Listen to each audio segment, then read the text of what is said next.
Hello and welcome back to my YouTube channel.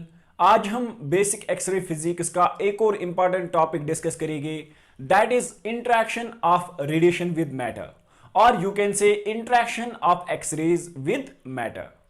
तो guys, अगर आपको याद होगा, जब कैथोड से इलेक्ट्रॉन्स आते हैं वो कहां पे बम्बार्ड होते हैं? एनोड पे। और एनोड पे दो तरीके के एक्सरेज निकलते हैं।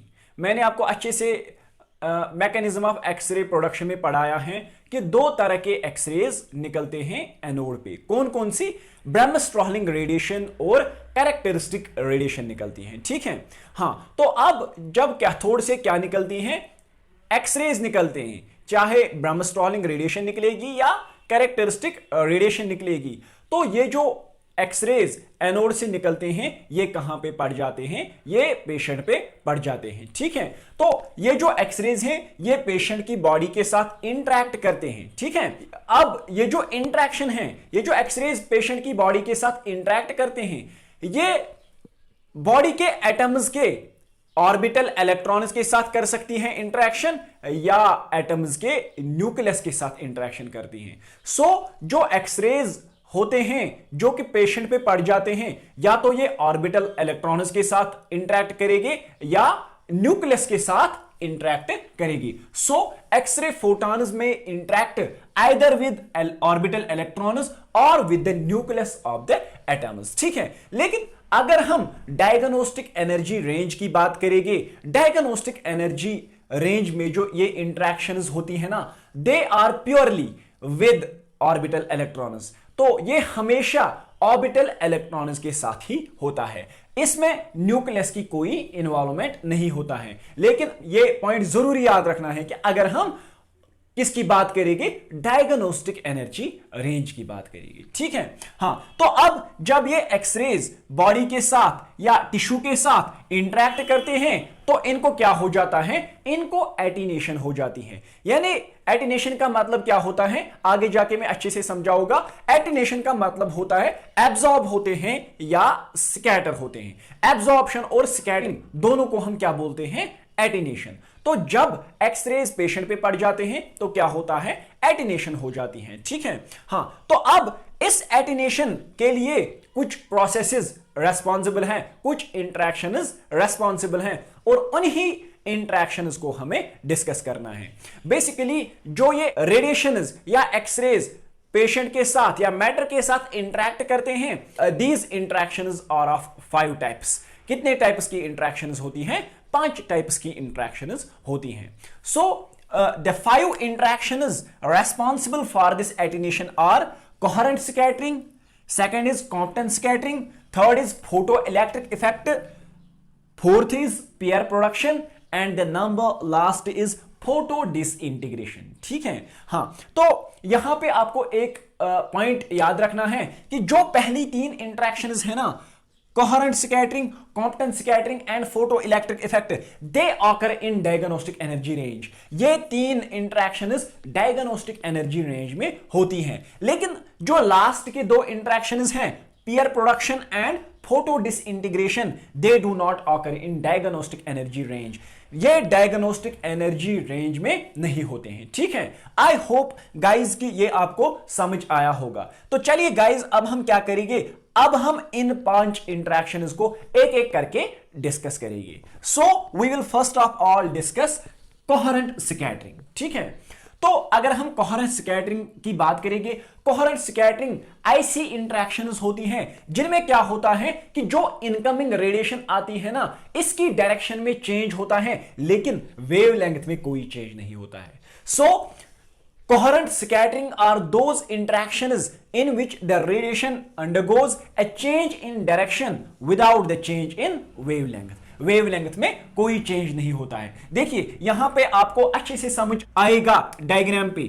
अगर ये इनकमिंग रेडिएशन है जिसकी वेवलेंथ लैम्डा है, तो ये एटम पे पड़ गया, फाइनली जो स्कैटर्ड रेडिएशन निकली ना, इसकी भी वेवलेंथ सिमिलर ही है जो इनकमिंग रेडिएशन की थी, दैट इज लैम्डा। सो यहां पे अगर हम देखेंगे, डायरेक्शन चेंज हुआ फोटॉन का, इनकमिंग रेडिएशन का, लेकिन वेवलेंथ में कोई फर्क नहीं आया। ठीक है, तो ऐसी इंटरेक्शंस को हम क्या बोलते हैं? ऐसी इंटरेक्शंस को हम बोलते हैं कोहेरेंट स्कैटरिंग। क्या बोलते हैं? Coherent scattering.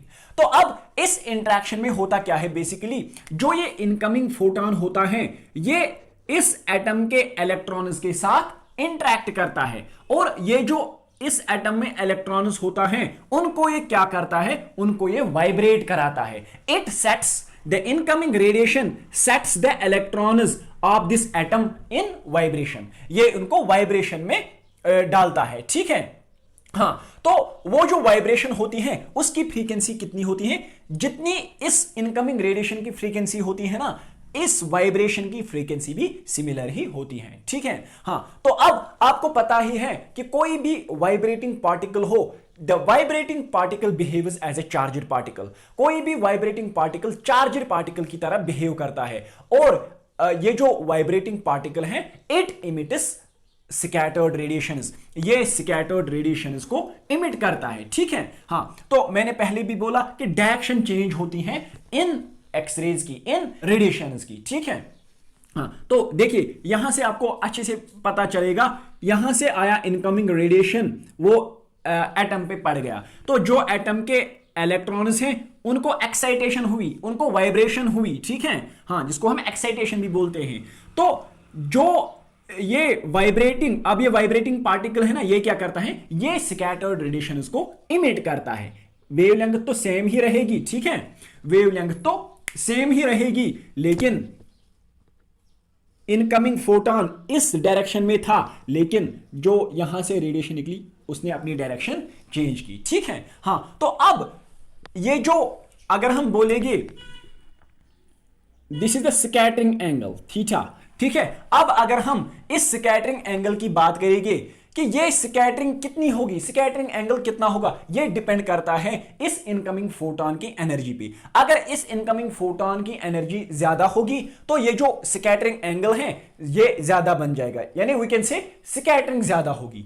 जितनी एनर्जी कम होगी इस इनकमिंग फोटोन की, स्कैटरिंग कम होगी, ठीक है। हाँ, तो एक और पॉइंट आपको कोहेरेंट स्कैटरिंग में याद रखना है कि ये सारे इन इंटरेक्शंस में एक ऐसी इंटरेक्शन होती है जिसमें क्या होता है कि आयोनाइजेशन नहीं होता है, आयन पेयर नहीं बन जाता है, या हम बोलेंगे कि positive and negative ions are not produced here. So this coherent scattering is the only type of interaction that does not cause ionization, ये आयोनाइजेशन नहीं करता है। अब जो यहां पे रेडिएशन निकली, उस रेडिएशन में कितनी रेडिएशन को कोहेरेंट स्कैटरिंग होगी, that is less than 5%, less than 5% radiation को क्या होता है, कोहेरेंट स्कैटरिंग, ठीक है। हाँ, जो कोहेरेंट स्कैटरिंग है ना, कोहेरेंट स्कैटरिंग जैसे कि मैंने बोला कि यहां पे स्कैटर्ड रेडिएशंस निकलती हैं, तो यहां पे जो स्कैटर्ड रेडिएशंस निकलती हैं उससे क्या होता है, उससे हमारी इमेज पे या हमारे रेडियोग्राफ पे क्या होता है, फिल्म फॉग डेवलप होता है, नॉइज डेवलप होता है। So this coherent scattering is least important in radiology, ये बहुत ही कम इंपॉर्टेंट है रेडियोलॉजी में, ठीक है। हाँ, so we can say that this coherent scattering is less important in radiology.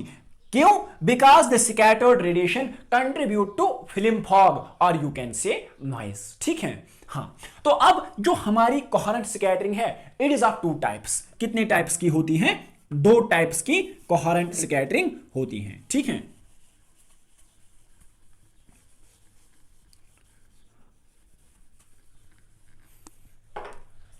Coherent scattering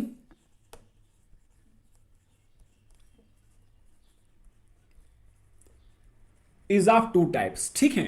हाँ, तो वो दो टाइप्स क्या हैं, number first is Thomson scattering, Thomson scattering, and number second is Rayleigh scattering, Rayleigh scattering, ठीक है।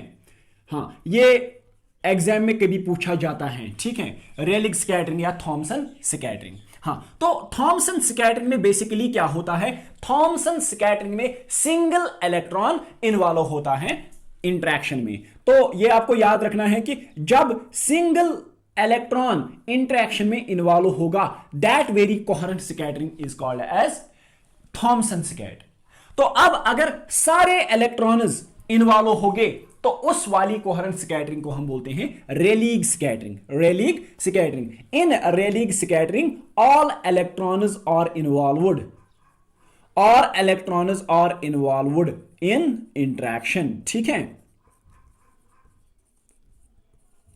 Interaction. हाँ, तो मैंने बोला था कि ये जो टाइप्स हैं इसके, इसमें से कभी कभार क्वेश्चन पूछा जाता है, तो वहां पे क्या दिया होगा कि in which of the following coherent interaction, coherent scattering single electron is involved, it is Thomson scattering. अगर वहां पे लिखा होगा कि all electrons are involved, it is रेलिंग स्कैटरिंग। ठीक है, हाँ, तो गाइज आई होप कि आज का जो टॉपिक है आपको अच्छे से समझ आया होगा। किसी को कोई डाउट होगा, कोई क्वेरी होगी तो कमेंट सेक्शन में लिख देना। फी अमानिल्लाह।